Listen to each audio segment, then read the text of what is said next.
കോകിലയുമായുള്ള വിവാഹശേഷം കൊച്ചി നഗരം വിട്ടിരിക്കുകയാണ് നടൻ ബാല. വൈക്കത്താണ് താരവും ഭാര്യയും ഇപ്പോൾ താമസിക്കുന്നത്. കൊച്ചിയിൽ താമസിക്കുമ്പോൾ ഒരുപാട് പ്രശ്നങ്ങൾ ഉണ്ടായിരുന്നെന്ന് ബാല പറഞ്ഞു. വൈക്കത്തേക്ക് വന്നപ്പോൾ അതെല്ലാം മാറി.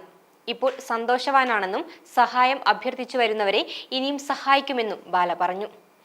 വൈക്കത്തെ ക്ഷേത്രത്തിൽ ദർശനത്തിനെത്തിയപ്പോൾ മാധ്യമങ്ങളോട് സംസാരിക്കുകയായിരുന്നു അദ്ദേഹം. ഇപ്പോൾ ഞാൻ സന്തോഷവാനായിരിക്കുന്നു. കൊച്ചിയിലായിരുന്നപ്പോൾ ഒത്തിരി പ്രശ്നങ്ങൾ ഉണ്ടായിരുന്നു. കോകില എൻ്റെ ജീവിതത്തിലേക്ക് വന്നപ്പോൾ അവൾക്ക് പല സംശയങ്ങളും പേടിയും ഉണ്ടായിരുന്നു. വൈക്കത്ത് വന്നപ്പോൾ അതെല്ലാം മാറി. വൈക്കത്തേക്ക് ആരെയും ഞാൻ ക്ഷണിക്കുന്നില്ല.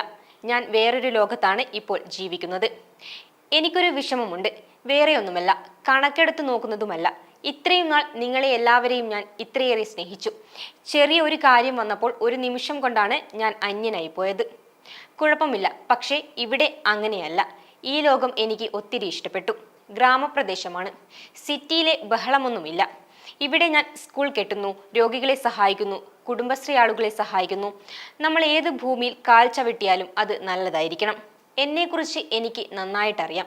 ഞാൻ നല്ലവൻ തന്നെയാണ്, പക്ഷേ വളരെ നല്ലവനല്ല. ഞാൻ ആരോടും സർട്ടിഫിക്കറ്റും ചോദിച്ചിട്ടില്ല. ഞാൻ ആരെയും ദ്രോഹിച്ചിട്ടുമില്ല. നല്ലതു മാത്രമേ എല്ലാവർക്കും ചെയ്തിട്ടുള്ളൂ. ആ വിഷമത്തിലാണ് കൊച്ചിയിൽ നിന്നും ഞാൻ മാറിയത്. മനസ്സിലാക്കുന്നവർ മനസ്സിലാക്കട്ടെ. ഞായറാഴ്ചകളിൽ മാത്രം എന്നെ കാണാൻ എത്ര പേരാണ് അവിടെ വന്നുകൊണ്ടിരിക്കുന്നത്. ബാലച്ചേട്ട, ഇനി ആര് ഞങ്ങളെ നോക്കുമെന്ന് പലരും വിളിച്ചു പറഞ്ഞു. ചില കാര്യങ്ങൾ എടുത്താൽ ചെയ്യേണ്ടവർ അത് ചെയ്യുന്നില്ല. അണ്ണാത്തി എന്ന ചിത്രം ചെയ്തുകൊണ്ടിരിക്കുമ്പോൾ വലതുകണ്ണിന് പരിക്കുപറ്റി. കാഴ്ചയെക്കുറിച്ച് ആലോചിച്ച് ആകുലപ്പെട്ടു, പേടിയായി. പരിക്ക് ഭേദമായി തിരിച്ചു വന്നപ്പോൾ ഉടനടി ചെയ്തത് പാലാരിവട്ടത്തെ ഒരു നേത്രാരോഗ്യ ആശുപത്രിയുമായി ചേർന്ന് ചികിത്സാ സഹായം ചെയ്യുന്നതിന് തയ്യാറാവുകയായിരുന്നു.